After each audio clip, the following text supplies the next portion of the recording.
එක ගමක පුංචි පවුලක් ජීවත් වුණා. ඒ පවුලේ තාත්තා හරිම හොඳ නිවිච්ච මිනිසෙක්. එයා ගණිත ගුරුවරයෙක්. අම්මත් හරිම හොඳයි. ඒත් ටිකක් සැරයි. මේ දෙන්නට ලස්සන දුවෙකුයි ලස්සන පුතෙකුයි හිටියා. ඉතින් මේ දෙන්නත් ගතිගුණ අතින් හරිම හොඳ ළමයි දෙන්නෙක්. අම්මා අපි ආවා.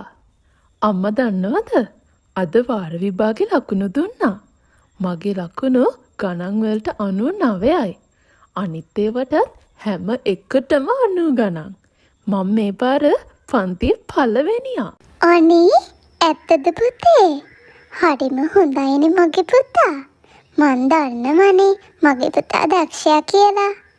ඉන්නකො මගේ පුතාට රස වටලප්පමක් හදලා දෙන්නම්. පුතා ආසයිනේ නේද? ඔව් අම්මා මං හරි ආසයි. ඉතින් නෙසා එයාගේ ලකුණු අම්මට කියන අතරේ නෙසාගේ නංගි සෙනු සද්දයක් නැතුව මේ කතා අහගෙන ඉන්නවා. ඉතින් මේක බලන් ඉඳපු තාත්තා සෙනුට කතා කළා. මගේ දූ එන්න බලන්න මගේ ළඟට. මොකද සද්දයක් නැත්තේ?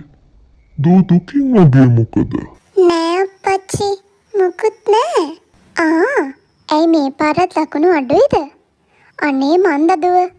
ඔයාට ඔයාගේ අයියා දිහාවත් බලලා හැදෙන්න බැරිද ඇත්තට? හා දරුවන්ගේ අම්මේ. දුවට බනින්න එපා. මං එයාත් එක්ක කතා කරන්න. අනේ තාත්තයි දුවයි ඕන දෙයක් කරගන්න. එන්න පුතා අපි යමු. තාත්තා තමා දුවව නරක කරන්නේ. හුරතල් කරලා.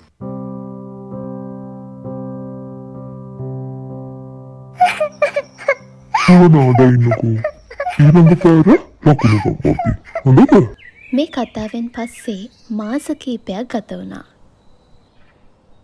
आवाज कोई प्रेम कवि ने उसकी लिखी कविता मेरे जैसा कोई नहीं या जग में कुछ बीता चुन सके तक तक तक तक तक तक कोई मुझे तक तक तक तक तक तक चुन सके कोई मुझे चूरे तो आए लग जाए अगन चूरे तो आए लग जाए अगन जजरे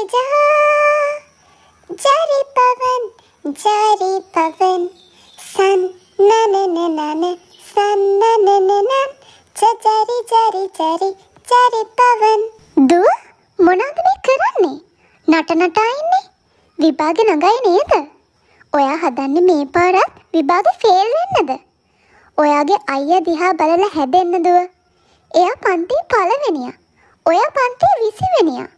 අනේ මන්දා මේ ළමයා නම් හැදෙන ළමයෙක් නෙවෙයි. හා දුවලගේ අම්මේ. ඇයි මේ කෑ ගහන්නේ?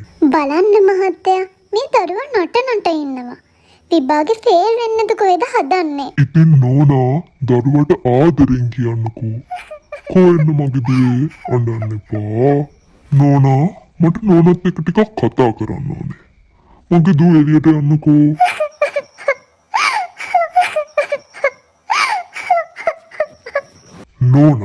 නෝනා ඒ විදිහට දරුවන්ට බනින්න එපා. එතකොට දරුවෝ ඉගෙන ගන්නේ නැහැ. තවත් මුරණ්ඩු වෙනවා. කොහොමද මහත්තයා එහෙනම් මේ දරුවව අපි හදාගන්නේ? මහත්තයාම කියන්නකෝ. ඉන්නකෝ නෝනා. මට හොඳ විදිහක් කල්පනා වුණා.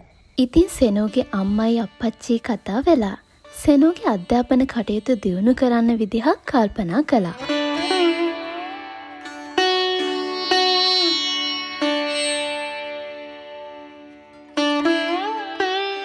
මගේ දූ කැමතිද අපි දුව නැටුම් පන්තියකට දානවට?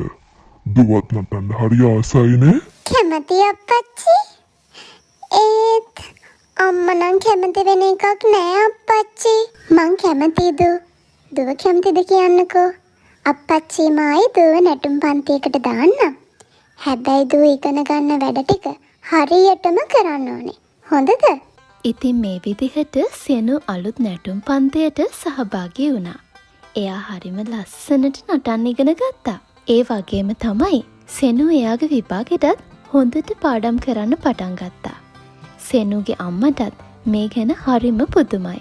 අපේ මහත්තයා අපේ දුව දැන් හරි වෙනස් නේද? දුව හොඳට පාඩම් කරනවා. පුතත් එක්ක එකතු වෙලා. ඒකනේ නෝනා මං කිව්වේ.